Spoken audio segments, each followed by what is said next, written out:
All right, good evening, everybody, and welcome to another edition of Couch Caucus. I'm Bree Oatman, and I'm joined with my partner in crime, Amanda Bachman. And tonight we have two special guests. We have Erin Royer and Nikki Gronley.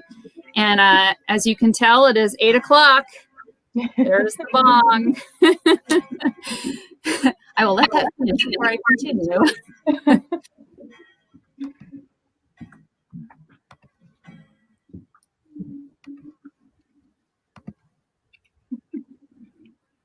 All right, so we are going to be, oops, I did not mean to share my screen yet. Let me go back. All right, we are going to be talking about how to run for office and how to support people who are running for office. It's very timely because our legislative session is just about to begin next week. We all just kind of went through an election in November and then kind of relived that again this week as we watched what happened in Georgia. And probably many of us are wondering, how do we make some changes and shake things up in Pierre, South Dakota, particularly in light of how our members of our state legislature seem to have kind of joined on the bandwagon of fanning the flames of false information about who won the presidential election and kind of being directly linked to the attempted insurrection that happened yesterday in our nation's capital. So first of all, I'm going to have Nikki and Erin, if you want to just introduce yourselves a little more and share kind of what your background is, and then we'll kind of dive into some questions. Sure. I'm Nikki Gronley, Vice Chair of the South Dakota Democratic Party, Chair of Minnehaha County, and also a member of the LEAD board. And I am one of those individuals who lifelong interest in politics, followed politics, but really didn't get involved in politics until I watched what happened in 2016. And at that point in time was like, no, I have to do more than being knowledgeable and voting. I have to actually help people get elected and get involved. And so that's kind of my background in politics, in my career. I am a marketing specialist for a technology company, work in cybersecurity and very geeky stuff, and love that work I do daily. Go ahead, Erin. You want to introduce yourself? Thanks. My name is Erin Royer. I am a former candidate from District 12. I ran in 2020 for the District 12 South Dakota House of Representatives seat.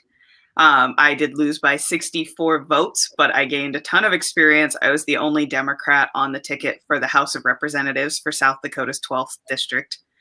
As a background, a lot like Nikki, I followed politics. I was sort of up on current events, but aside from that, voting, maybe donating occasionally, I didn't do a ton with politics. And then in 2016, obviously something broke, and we all realized that we needed to take it a step further. We needed to actually get involved. I did a lot of following, a lot of keeping track of South Dakota politics at that point. And then earlier in 2020, I got a call or a post on Facebook about District 12, which was the district that I lived in. And I took up the call and decided to run. So my background in politics is pretty thin. For a professional life, I work in healthcare. I'm a genetic counselor at a hospital here in Sioux Falls. I talk to people about how their genes are impacting their health. So it's very different from politics, but it does intersect with politics quite a bit. And I had a lot of interest in policy from my job, and I was involved in the policy arm of our national organization. So that also piqued my interest in politics and sort of where the rubber meets the road. And I'm sure as the story goes on, we'll talk about how I ended up anywhere. All right. Well, thank you. And Amanda, you have also run for office and been really active in politics in South Dakota. Do you want to just give a little bit of background of your experience? Yeah. So much like Nikki, I'm also the chair of a county party. So Hughes County. is where I chair, and then I've run twice in 2018 and then in 2020. First time for District 24 Senate, and then for District 24 House. And I also, 2016 saw everything break down and showed up to my first Houston Stanley County Dems meeting right after the election, fired up and ready to make some things happen. And I'll say, District 24 is not a competitive district for Democrats. If I had lost by 64 votes, I would be super excited. Which truly, like some of those thin vote margins that we get in South Dakota, every vote out here matters. It's amazing. But I ran because I wanted to make sure that there was a Democrat on the ticket so that people had somebody to vote for instead of just voting against, say, the likes of Jeff Monroe. And also so that the other candidates in District 24 actually had to do a little bit of work campaigning, because they had an opposition candidate. We actually did have candidate forums and things like that with the local media. And you could see in the District 24 race for Senate, Mary Duval was unopposed, and there weren't any candidate forums for District 24 Senate this year.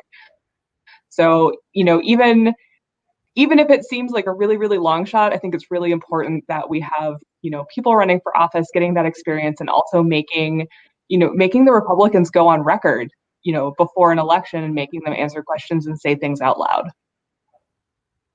That's a great point. Yeah. Thank you. And I guess there's a little bit of background on myself. So I am relatively new to South Dakota. I moved here in 2014. I'm originally from Washington State. Before moving to Pierre, I was involved with the Lawrence County Democrats, which is a county that houses towns like Spearfish, Lead, Deadwood, and so on. And I was the treasurer. I grew up in a very politically active family. My dad was a school board member. He was also county chair for the Thurston County Democrats in Washington State. Talking politics and religion was not something that was taboo in my upbringing. It was part of just normal conversation with your neighbors and other individuals, and it wasn't a dirty word. And I've always believed it as politics is the processes of us governing ourselves and trying to create policy that helps create healthy, thriving communities and addresses issues of equity and environmental protection and all those other things that are essential, and even just kind of regulating things in terms of safety. Like there's a bill right now, for example, that deals with the regulation of barbers. So who knew that we needed state legislation and rules to regulate barbershops? But that is all part of governance and all part of politics. And I remember going to county meetings with my dad when I was a teenager and actually getting involved in helping write platform for the county party, and just being really active involved with that at an early age. I interned for the American Public Health Association when I was in college and actually got to lobby in Washington, D.C. for public health policy. And have always just been really interested in things related to policy and how it influences the lives of people. And I even went to graduate school for my PhD in education because I was interested in making a difference in terms of education policy in particular, because I am a science educator. So, and I'm really excited to be living in a state capital again. I grew up in one, and it's been really weird for me to not live like right in the heart of what's going on. And so I'm super excited to be here in Pierre. So let's just kind of dive right into this. If somebody wants to run for office, whether it's city commission, let's just kind of go through the list: city commission, school board, county commission, state rep.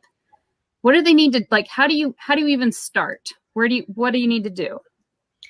So, of course, these different offices, you're going to find the application to go out and get your signatures online, and you're going to have to figure out where to go. So, I ran for county commission in Minnehaha. So that form was at the county commission office. If someone were going to run for their city, office, obviously they're going to have to track down where to pick that up. And your state legislative petitions, you're going to go to the Secretary of State site to start that process. So you're initially going to have to figure out what you're running for, and then you're going to have to do a little searching online to figure out what you need to do to get on that ballot.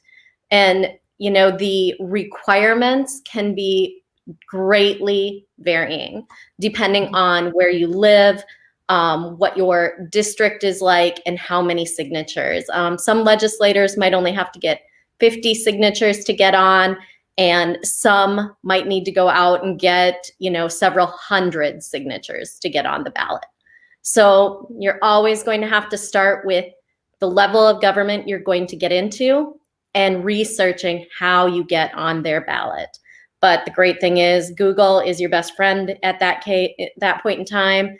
And it's, I would say, really important too, to look into any of the rules and regulations that they've placed out there and understanding what things you need to do while you're running, filling out what types of reports and what has to be submitted and where you have to submit it. I've heard of people thinking that they're running for a legislative seat and they think they can submit the forms at their county auditor when they actually need those forms to go to peer. So take the time to first sit down, read the rules and regulations, and understand the proper things you need to do as a candidate to get on that ballot, and also the things that are required of you during the process. Anything to add to that, Amanda or Aaron? I'd like to add that I can't stress enough the value of having a mentor, somebody who's done it before, somebody who's familiar with how it works. That is how I got pretty much everywhere in my campaign. I got connected with a group, Lead South Dakota, and they connected me with people who could tell me, yes, you need to file a report because there's a primary in your race. The senator running in your seat or in your district doesn't need to because there's not a primary in that race, back and forth, things like that. And they were really able to say, okay, here are the steps. Here's how you get started. Here's how long you need to live in the district. Here's how long you need to be registered in the district, things like that. So if you can find somebody who's run before, your county party, a local organization that is aligned with your values, the state party, somebody like that, they can be a tremendous resource to help you get started. Yeah, and the South Dakota Democratic Party, I know in 2018 had a lot of candidate training workshops. So those of us who were around then, we probably have the binder that has like the crash course of what you need to do. Because it does, you know, when you go through and talk about like diving into the Secretary of State website, it seems very overwhelming. But if I'm going to be snarky for a minute, if you think about some of the people that have made it into elected office, trust me, like you are smart enough to do this. Like you can figure it out. But that initial jump to get on the ballot takes some real organization, dedication, crossing your T's, dotting your I's early on. Every year we have that disappointing situation where somebody doesn't make the ballot because they were short on signatures or they submitted something wrong. Like those are such easy mistakes to fix if if you've got someone essentially like proofreading your stuff or you get started early enough. I know that's one thing with signatures that I know even myself as a Democratic candidate, like I would wait, I would start in March, which normally not so bad. I only need 50 signatures, but this year it was a pandemic. So halfway through March, it became a very different game to get signatures. So I can speak to the legislative offices. You can start collecting early in January. So if you're thinking to 2022 that you want to run, start looking that stuff up now and getting prepared so that when that first day you can collect signatures in 2022, January, go out and start collecting those signatures. And those local groups, we will help you get signatures. We will connect you with people in your district who will sign your petition. Absolutely. And one thing to know, even though it may seem early, we all need to start looking around right now and finding candidates for those legislative seats, those county commission seats that will be up in 2022. And I know a lot of towns this spring will be having elections for their local city races. So thinking right now about the fact you might want to run in 2022, what that's going to give you the opportunity to do is do your research, think about the race, think about what you need to do. And also, the South Dakota Democratic Party will have some training that is going to be starting this spring to help those who are thinking about it in 2022.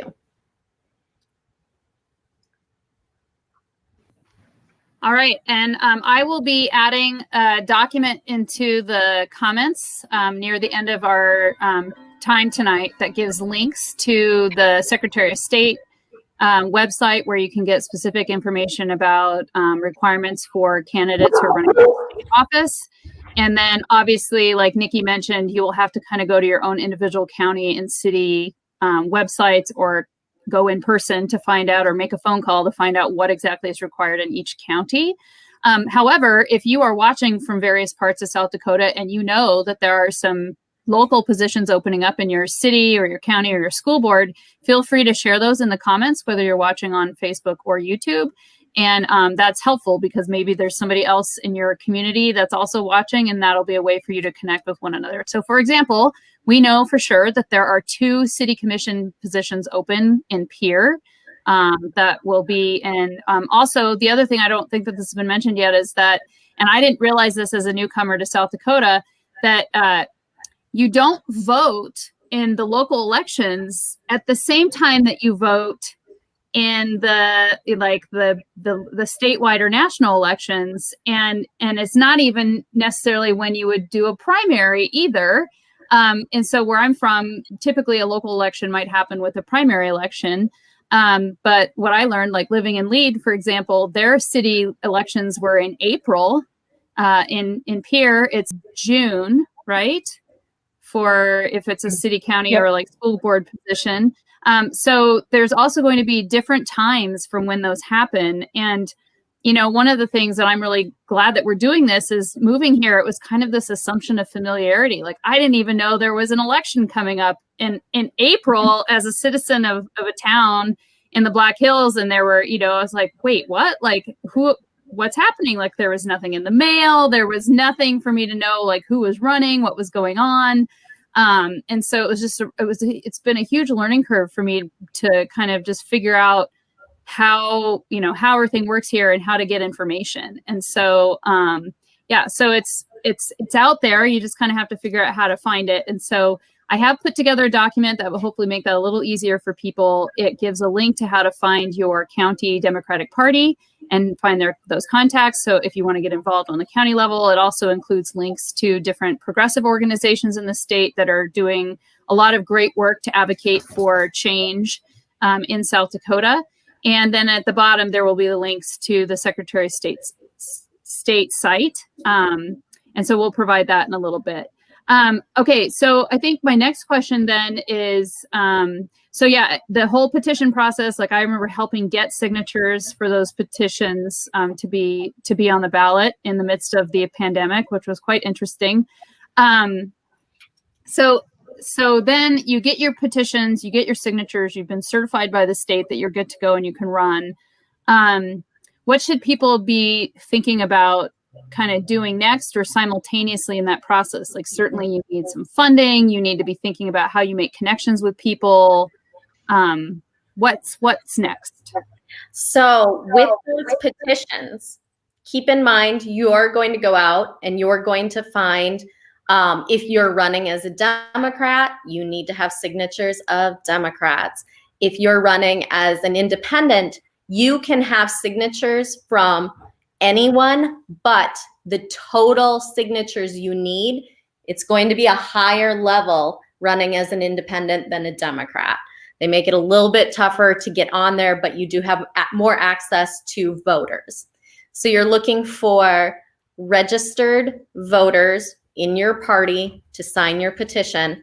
And then the thing to keep in mind is that is a great group of people to go back to once you've actually gotten on the ballot and say, thank you for signing my petition. I am on the ballot now, and I am wondering if you'd be willing to contribute. And I suggest once you start thinking you're going to run for office, one of the first things that you can do, even before you're able to go out and do those petitions, sit down and start thinking about the people you can ask to support your campaign. Start an Excel spreadsheet, because keep in mind too, you're going to have to do reporting on where you got the money. So just start that Excel spreadsheet with names, numbers, addresses, and think about who can contribute. And you can break that down into, people you think can give quite a bit, and set yourself up with a number. I'm going to call and ask, Bob Johnson for $500 because I know that he can do that. But I've got another friend that I'm just going to say, hey, can you contribute $10 a month through my campaign? So you can start to think about who you're asking and how much you're going to ask for. And like I said, those petitions, those are contacts for you to go back to too. And maybe you'll find people as you're out getting your petitions signed who would like to donate time and help you with your campaign, or they would like a yard sign. So be prepared to kind of talk with them, get information, find out what they might be willing to do for your campaign. Do you guys have anything to add on that piece, Erin or Amanda? I see a couple questions in the chat from Joseph Kucera. I'm sorry if I'm butchering your name. That you had questions about how they decide. A lot of times that's based off of the number of people who voted in a recent election. In the state legislature, it's typically off of the governor. So for mine, it is 1% of the number of people who voted for the Democratic candidate in District 12 in the last governor race. So I needed to get 1% of the number of people who voted for Billy Sutton in the last governor's election. This is a notarized form. Each form has to be carried by the same person. So I can't hand my form to Nikki because her coworker said they'd sign it. I need to watch every person on the form I carried sign it, whether it's my petition, Dan Allers, whoever's. So it has to be signed in person. And it can be something where you watch them. With the pandemic, we had to get very creative. We had petitions that we had printed and notarized by a notary who did everything to sanitize that they could, and then slide it under a door at a house of people who just needed to be isolated. So we watched them sign it through a window and then slide it back under the door. So it's not something you can collect online. It's definitely not something that's super easy to collect, but it's based off of the number of votes. And depending on what office, you need to know what that number is. Do you need 60 votes? Do you need 2,000 votes or signatures? I think for statewide races, it was like 2,500 was the minimum this year or something. Yeah, it was. I'm trying to remember what it was. And because Billy Sutton had done so well in the governor's race, the required signatures to, like, for Dan Allers to get on the ballot to run for the Senate was considerably higher than those people who maybe ran a couple years ago for a Senate seat. So you'll have to do some research, pay attention to the information that is available, whether it's at your county or your state auditor's office, and you're going to have to look and see. The other thing I will say, people in those offices are very helpful. If you need to call your county or call your city and ask them about the process, they're another resource, and they're going to be very helpful too. Yeah, and I'll say too, with petition other things circulating is that you can have people circulate petitions for you. So like when I was getting my signatures, I had my sheet that I was circulating, and then two of my friends also had petition sheets that they were circulating for me. So you don't have to like collect all of your signatures, your one self. You can enlist volunteers to help you, but they have to follow those same, requirements as far as observing the signatures. You also have to make sure that you print your petitions double-sided. That's like one thing. I've circulated a lot of petitions in South Dakota. It's something I did not do when I was in Pennsylvania, but because there's a front and a back, and if it's not double-sided, you could, essentially separate that petition and invalidate those signatures. So have a double-sided printer. And then also when you're deciding to run and, after you've gotten your signatures and you're getting certified by the Secretary of State, think about what kind of social media presence you want to have. South Dakota, Facebook is still a very large platform. I know that's not necessarily the case in other states, but it still seems to be a real way to reach people in the state. There's Twitter, there's Instagram, there's Snapchat, there's TikTok. Start making your social media accounts so that you can make sure that you've got consistent branding across all of those. And if you're like me and you have a Twitter history, decide whether or not you're going to run on that. Perhaps decide, what you're going to do with your social media privacy settings before you say you're going to run, so then people can't go back and screenshot after you say you run, but before you clean things up. But, those are other things to consider. And I think 2016 also showed us that you don't have to have a squeaky clean record in order to run. I know a lot of people can think of a list a mile long of reasons why they shouldn't run for office, but we need you to run for office. We need you to think of the list of reasons why you should run, because literally everybody out there has skeletons in their closet. And if your opponent wants to come after yours, we'll help you find ones on them. It's 2020. It's time for Democrats to get a little bit mean.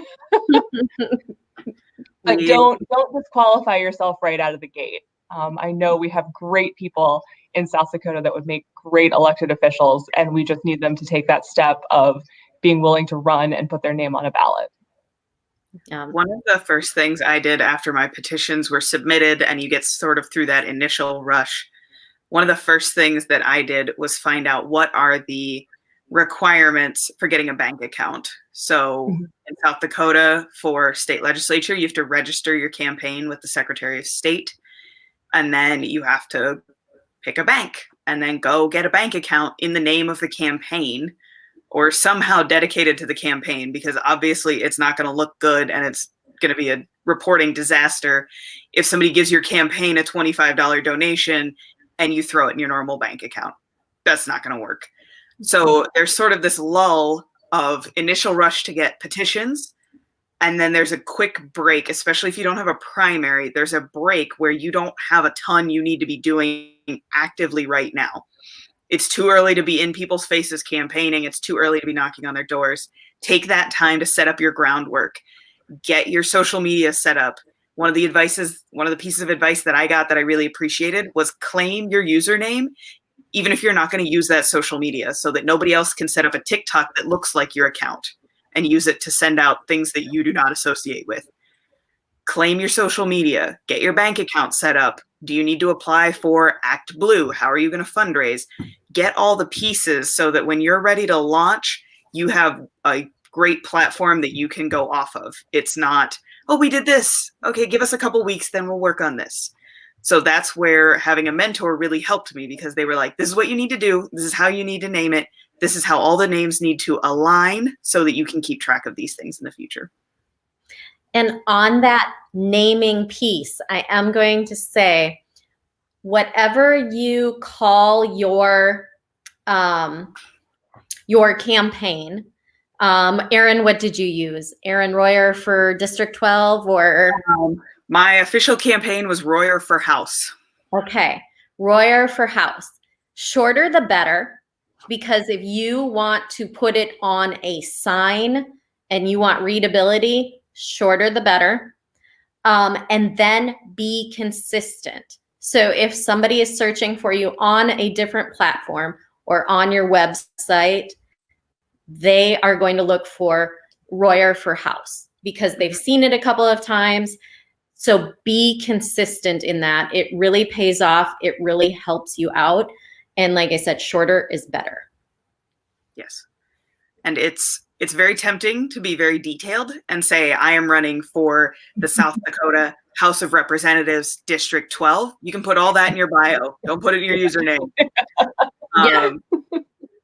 Small campaign life hack. The more general you keep your username, if you decide you want to run for a different office, sometimes you can import that. So you'll notice some people have their campaigns named like Friends of Erin Royer or something like that.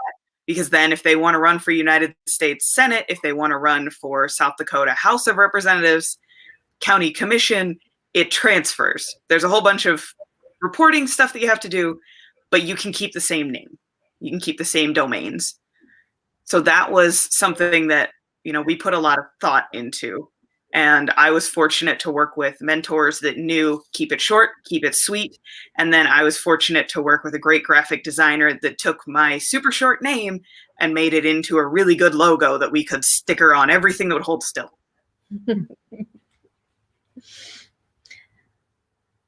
Amanda, anything you want to add to that piece of it? No, I think we're giving them a really good crash course. And yeah, again, it sounds like a lot, but because I think petitions are due, if you're running as a Democrat or a Republican, your petitions are due the end of March generally. If you're running as an independent, you've got a couple weeks into April to get your signatures in. And then if you've got a primary, your primary isn't going to be until June. So at least I know here in District 24, the Republicans, there were 4 of them that ran for the House because it was 2 open seats. And that's a fun thing I've noticed about Republicans around here in South Dakota is they don't primary incumbents very often. So if you've got a seat, like, oh man, the Secretary of State website, the LRC website, if you pull up the LRC list of legislators that's by how many terms they've served, if you see that your district is going to have a wide open seat, like, get ready to run, because the Republicans will primary the crap out of each other. And they will just all come out of the woodwork initially for those, 2 seats for House or 1 seat for Senate. But yeah, if you've got a wide open seat, that is a great time to make a stab, especially as a first-time candidate. What are the term limits for our representatives in the House and Senate? It's South Dakota State House and South Dakota State Senate, it's 4 2-year terms. Those are our term limits. So you can serve 8 years in the House, and then you either have to take a 2-year break before you can run again for the House, or you can immediately switch over and run for the Senate. So we do have legislators that do their 8 in the House and then flip over to the Senate and then flip back to House and then just keep doing that until they die or retire. So there's no limit as long as it's consecutive. So you could keep flipping back and forth and never leave. Yeah, there's no lifetime limit. Yep. It's just a consecutive limit. And if you were to lose your election, that restarts the clock. And an interesting thing, I don't know, county to county, this may be different, but in Minnehaha County, if you get a county commission seat, you can just stay there as long as you want. If you keep winning, you can just stay.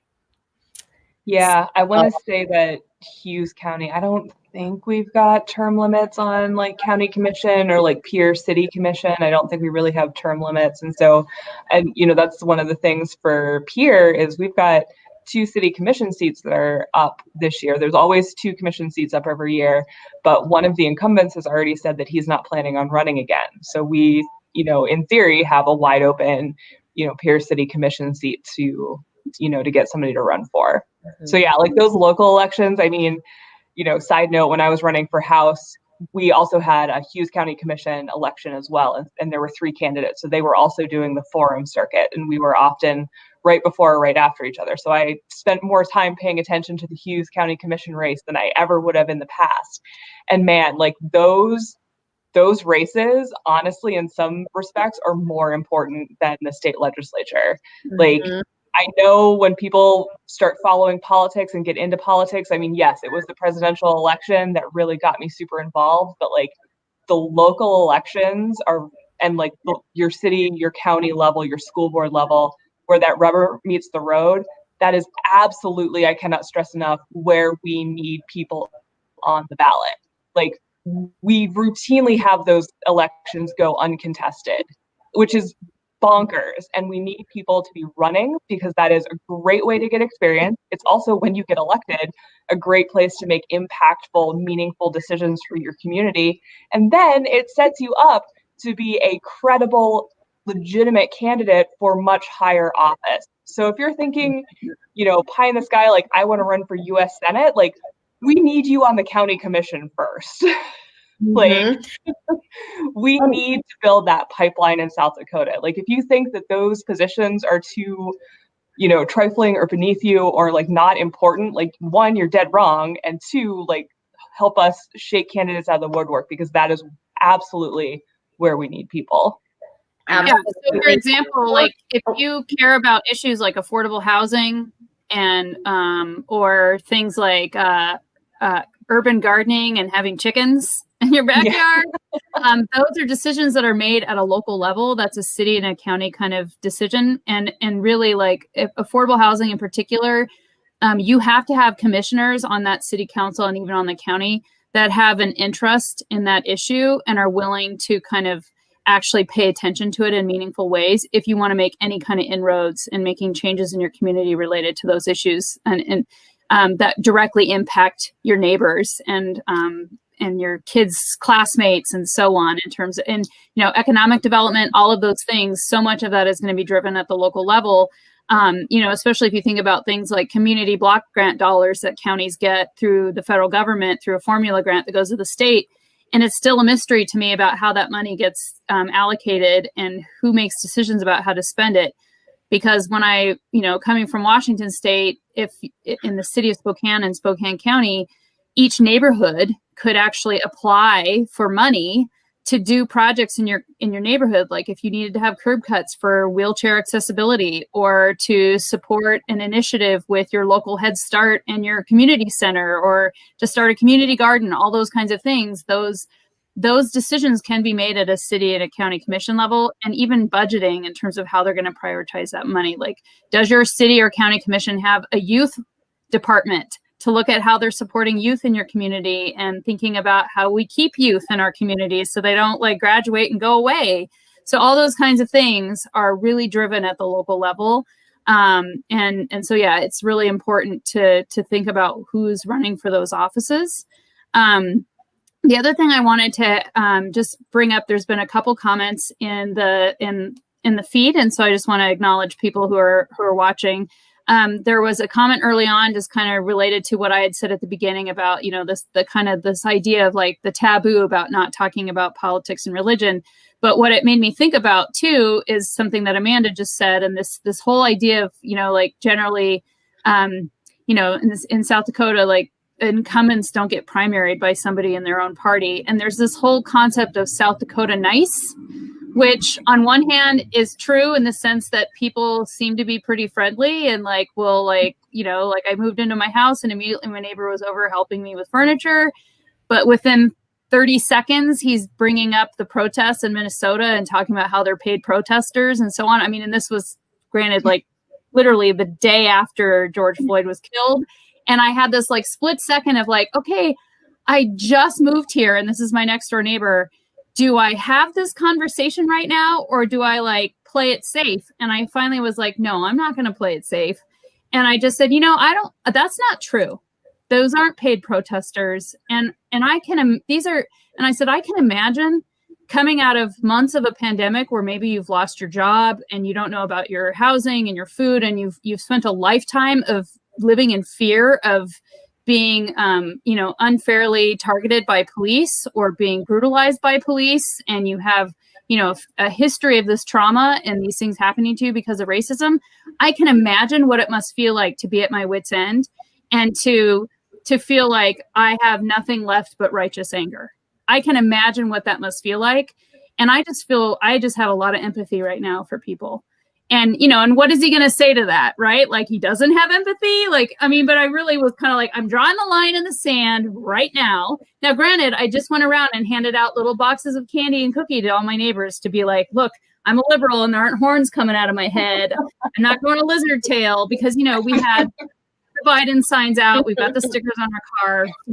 I purposely put out an American flag this year because it's kind of like, again, I was like, this is this whole idea of like, if you're not Republican or conservative, you're somehow un-American. It's like, nope, there's an American flag. My husband's a veteran. We have a Veteran for Biden sign. I have a Hate Has No Home Here, Black Lives Matter sign out front. That's actually been out for months and nothing's happened, which I'm actually amazed about. So, it can be scary, but you really have to kind of take a stand and you have to like put yourself out there. But I guess my point with this is that this whole South Dakota Nice thing too is also like a facade, because it's really like people might be saying they're pretending to be nice, but they're not. But then they're like turning around and they're like being like, oh, that's some crazy ass bitch right there. And she's going to like, you know, like she's going to be on a bus with all the Antifa coming here to do some crazy stuff. And we don't want people here. We don't want those transplants here kind of thing. You know what I mean? So like there's two parts of that coin. And so, yes, I agree. Like we've been, you know, clearly our members of our state legislature who are predominantly Republican are not playing by a nice rule book. I mean, how many of them just wrote a letter supporting the invalidation of like asking Congress to not validate the Electoral College decision? And how many of, you know, thinking about like signing on to a lawsuit in Texas, like all of these other things, or even just one of whom showed up just recently at a Proud Boys rally in Sioux Falls, right? Like on Monday, immediately out the gate, there's a committee hearing happening where they're going to be talking about transgender youth. We've had, I think the ACLU just posted, we've had 15 anti-trans bills introduced in the last 4 years in South Dakota. In September, when they should have been talking about COVID care money and how to address the crisis in our state, the Government Operations and Audit Committee, which should really be talking about, are we spending this money appropriately and how are we serving the citizens of South Dakota in the midst of a pandemic, required that the South Dakota High School Activities Association give a report on their transgender survey to school boards based on their policy change, to which 80% of schools in the state, by the way, support. But the committee wouldn't accept that and it required them to go and actually re-survey people and make sure they understand the legal ramifications. And they've been summoned to report this next Monday. That's on the agenda for Monday. So instead of focusing on the immediate crisis in our state, these legislators have this like really warped, sick obsession with certain issues, and they continuously introduce legislation that's hateful, bigoted, and harmful to so many people in the state, particularly youth. And it's disgusting. And so, you know, we really, really need people to show up and advocate on behalf of your neighbors and your family members and your friends, whether it's writing letters to your elected officials or showing up at those committee meetings.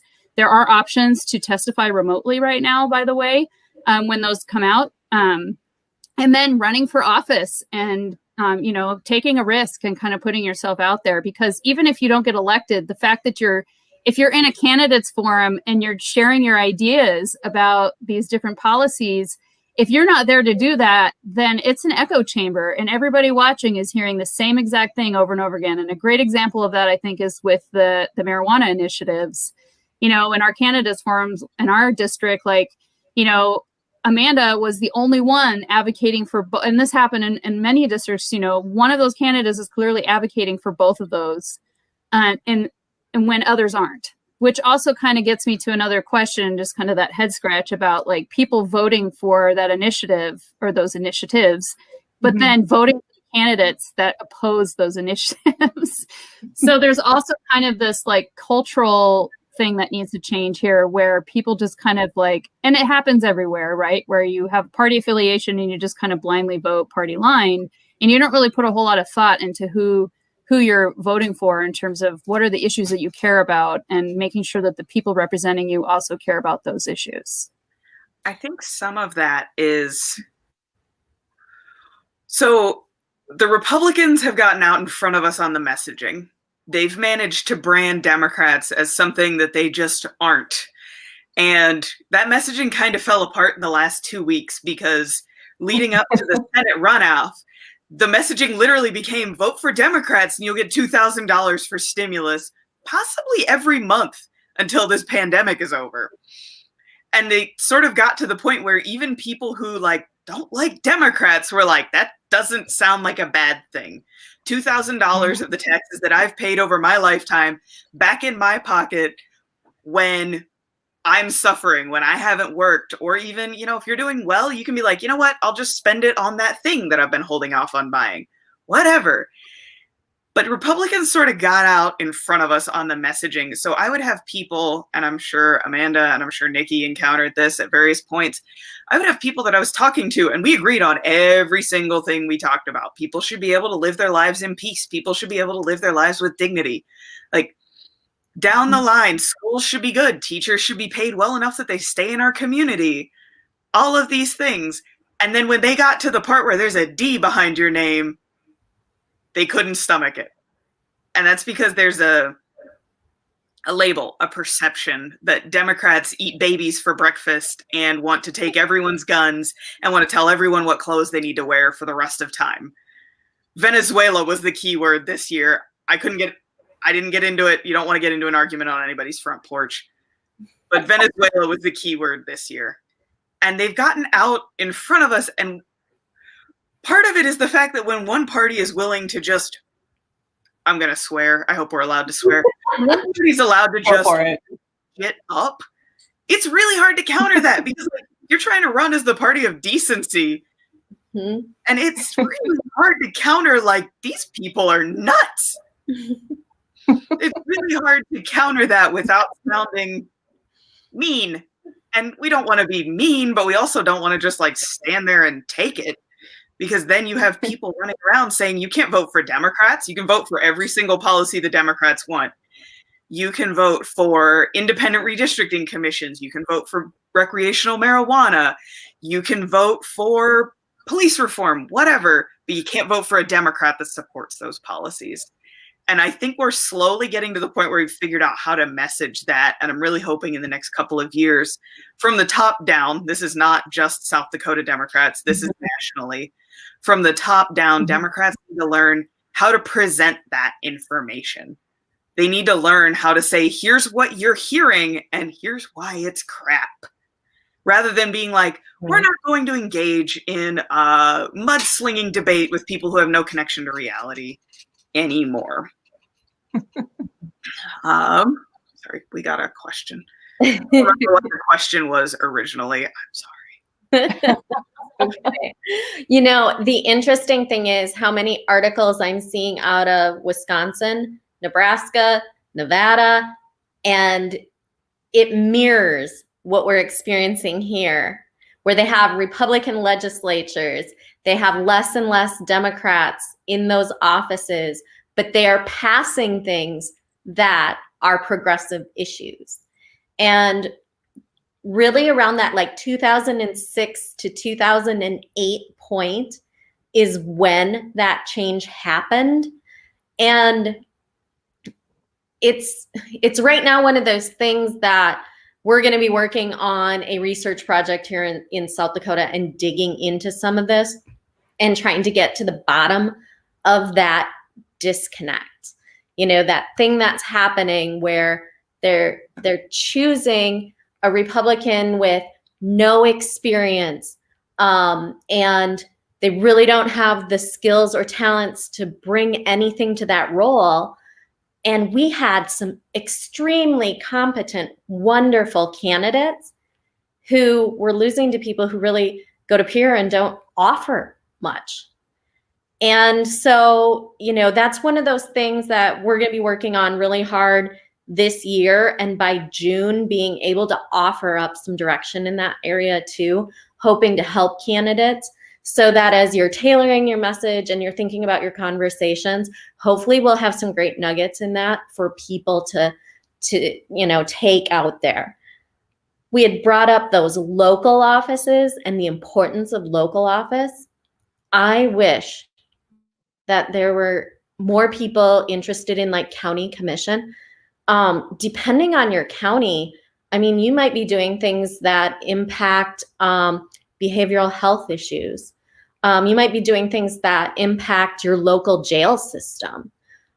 You're definitely going to understand the budgeting process and understanding where money is going, whether it's in your roads, maybe it's water and sewer. And imagine if you had that depth of experience and then you're taking it to a higher office. I just believe it's going to help you out. And don't overlook things like your local school board. If you really care about schools and education, what a great place to start, and then work your way up and bring that to a higher office.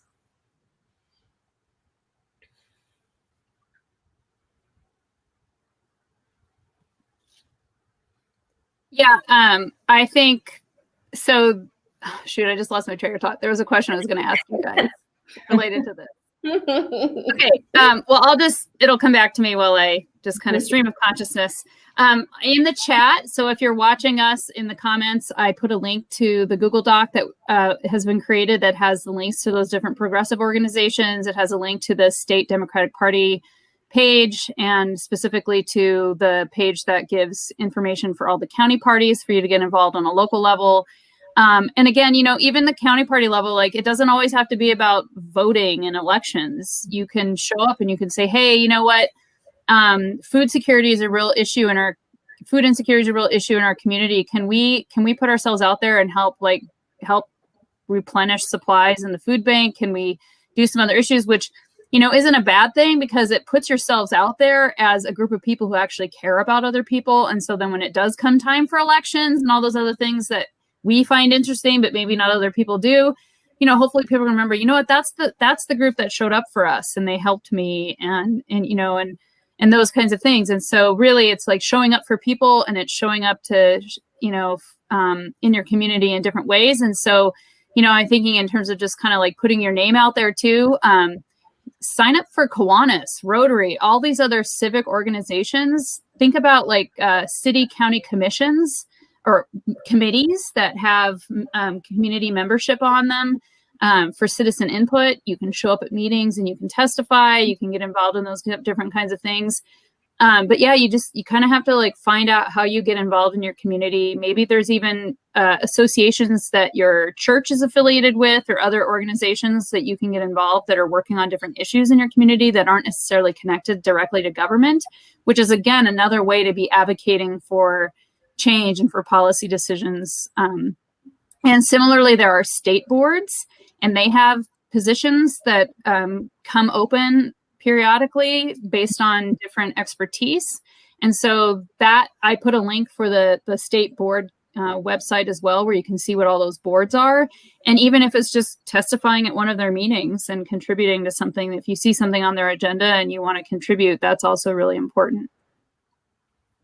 I think one of the things that we saw on display in Georgia is we really can't stress enough how important it is to build the infrastructure not during an election year.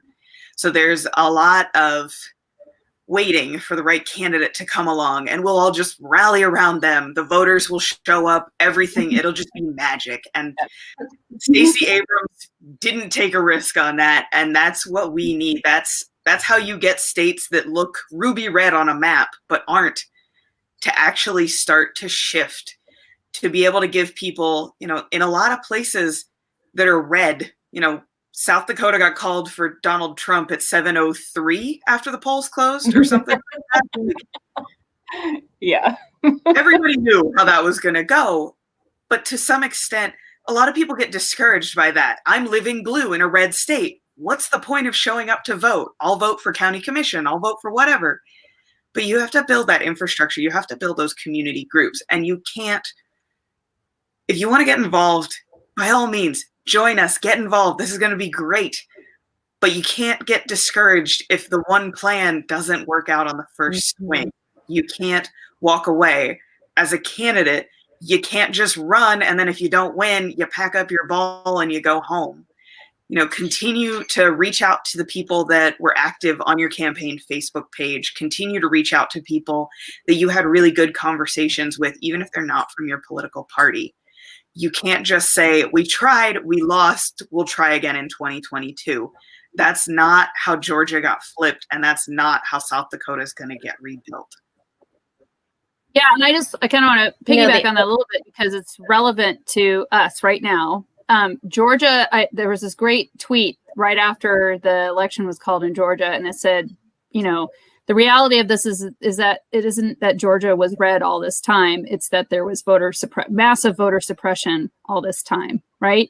And so, and even just the narrative about fraud it's really, or legal votes is really, a euphemism for, like votes that weren't from people of color or from immigrants and new citizens, right? And so that in itself is really kind of problematic, and it's relevant to us because we are going to be in the process of hashing out the district boundaries for our legislative districts in South Dakota this year. And our legislative districts are highly gerrymandered to support Republican candidates. So just to give you some perspective, I think I'm trying to remember hopefully I remember this correctly, but in general, we're kind of a 60-40 kind of in terms of, if you think about like number of registered voters who are Republican versus Democrat or independent, it's about 60% to 40%. And in an ideal situation, in terms of, again, this whole process of us all being governed by the people, for the people, this chamber a few blocks away from my home should also reflect that 60-40 split. But it doesn't. It's more like an 85-15% split because of the way our districts have been drawn in our state. And in particular, what that impacts is our reservations and resulting in high underrepresentation of American Indians in South Dakota. And then if you want to talk about voter suppression within those populations, like seriously, there are some major issues at play right now in South Dakota related to the same kinds of issues that came out that were going on in Georgia. So yes, we need to be really kind of showing up for this, and it's a long game to get that change in place. One thing I want to bring up too for those listening, that to run for office and not win, it's okay. I know it can be scary to think of taking that on, but I had nothing but good things come out of running for office and not winning.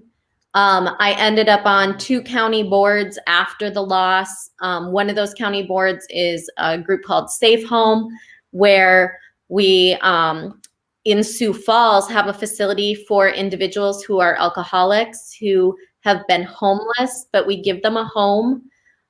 We have strict rules, but we do not take the alcohol away, which was controversial at first when it was brought there, but we're giving these people dignity.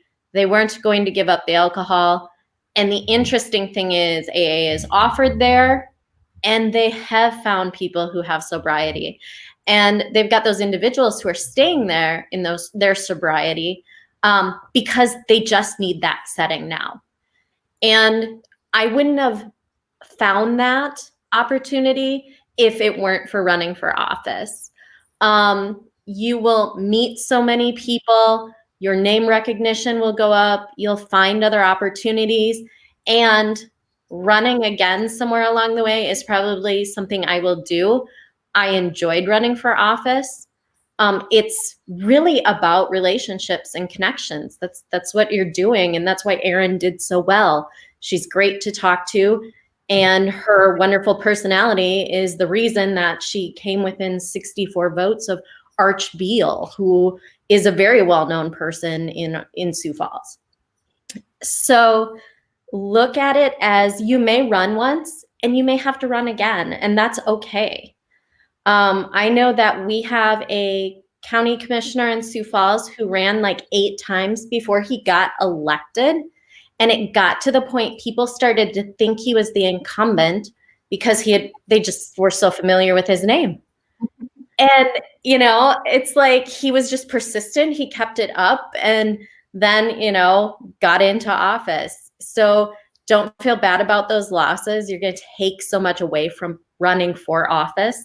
You're going to learn so much the first time that you're going to be able to bring back if you have to run again. But don't be afraid of it. And I think initially, I really had to think on it. And once I did it, I'm like, oh, why did I spend so much time thinking about it? And Amanda, how do you feel about that? I mean, you've done this a couple of times. You're in a tough district, but you probably took things away from this experience too.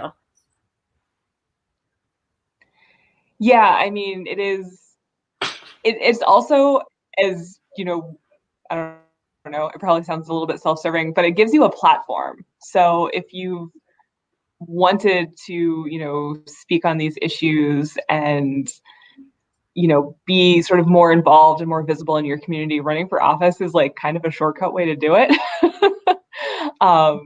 You get to, meet the other candidates and, make them look you in the eye when they say silly things about Amendment A.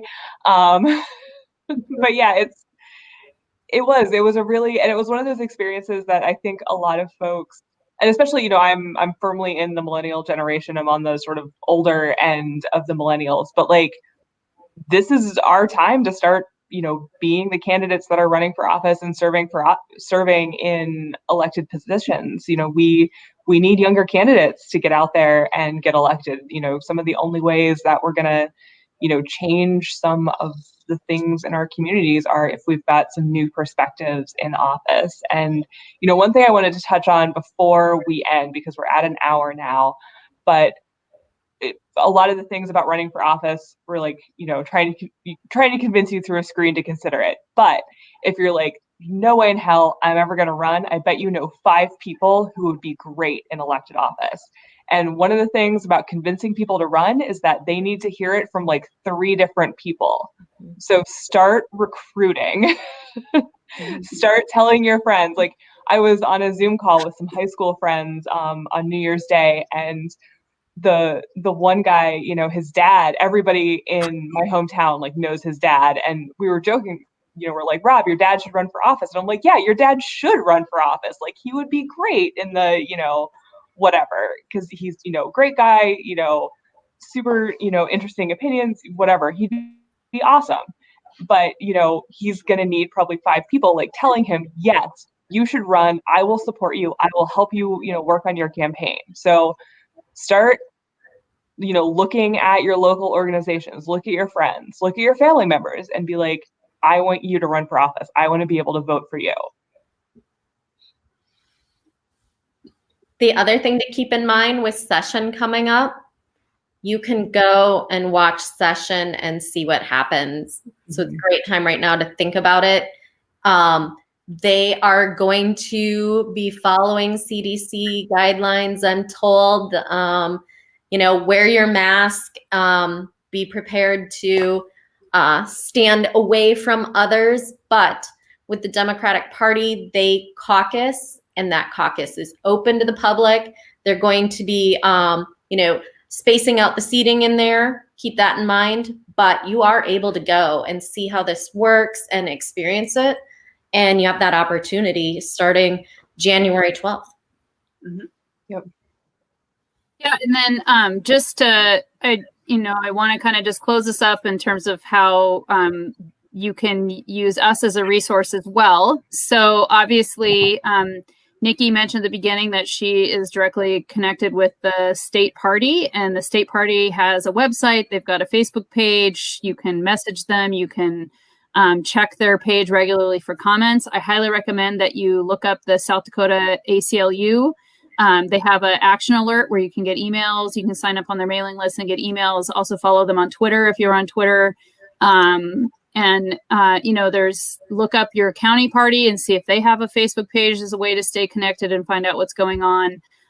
But this program, this Couch Caucus series that Amanda and I started, our plan is to do this every Thursday during legislative session. And our goal will be to kind of highlight what happened that week, to have some guests on, maybe hopefully some elected officials and other people to kind of talk about what are the hot topics that week and what's going on in the legislature, to have an action item or two, or to have resources for you in terms of how you can engage, how you can communicate with elected officials, and to be thinking about what's coming next. And so in the comments, I actually just added the link for the Couch Caucus action item. And I mentioned earlier that next Monday, the Government Operations and Audit Committee will be meeting. And one of their agenda items involves transgender youth. And they're just asking for a report from the State Activities Association again.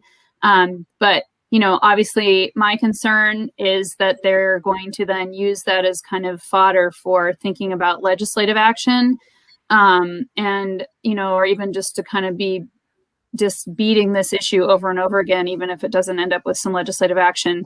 And previously in the comments, there was a link to the state legislative page where you can access current bills. I lose a lot of sleep during legislative session, just like scrolling that to see what new bills got introduced. Right now, it's all pretty mundane, kind of administrative, kind of typical kind of governance stuff. But pretty quickly, the things start to get a little crazy. So we will post an action item. We'll be sharing with you kind of what's coming up next on the docket.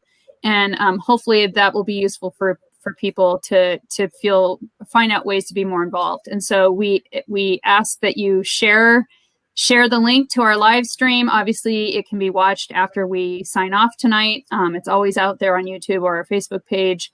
And, to let other people know about it as a resource in terms of getting involved. And especially this episode, if you, like Amanda said, if you know some people and they're like, I don't even know where to start. Clearly the first half of this show was really the meat of how you run. And so even if you say, just watch the first 30 minutes and I'll help you get petition signatures. So with that, I just, any closing comments from the rest of you? I think if you've ever thought about running, you're probably qualified to do it. There's a lot of things. It's like jumping into a cold pool. If you wait until you're ready, you're never going to do it. You got to go for it. If you have an opportunity, I would really encourage you to take that leap. I definitely didn't feel like I was qualified, like I was ready, like I was a good enough candidate, and I did fine. I didn't win, but I did fine. I would just second that. You're never going to have the perfect moment in your life to say, all my ducks are in a row, I'm going to run for office. It's just reality. So just jump in, do it. It's not as scary as you think it is, and you're going to come away with some good stuff. I promise. Yeah, and if you're thinking about it, that I think a lot of the people that we want to run for office, I think suffer from that imposter syndrome of like I'm not good enough. Like, have the confidence of a mediocre white man. Like, just do it. Like you can. So yeah, I'm not from around here. I'm not South Dakota nice. I'm gonna be like your media campaign advisor, being like snarky as all get out. But yeah, like we need people at all levels of government in the state of South Dakota in order to build that infrastructure and be on a path to making this maybe not entirely a blue state, but at least a more purple state. So we need you involved, and we need you involved outside of presidential election years. So if you think once Biden gets inaugurated, you can take a nap, think again, fucker. Like, we need you. All right. And then I guess the final thing will be, if you have any comments or questions, if you watch this outside of the live stream, just feel free to message us and we will get back to you. And thank you for joining us tonight. Yeah, thanks everybody. Thank you, Erin and Nikki. It was great seeing you guys. Yeah. Thanks. Not seeing.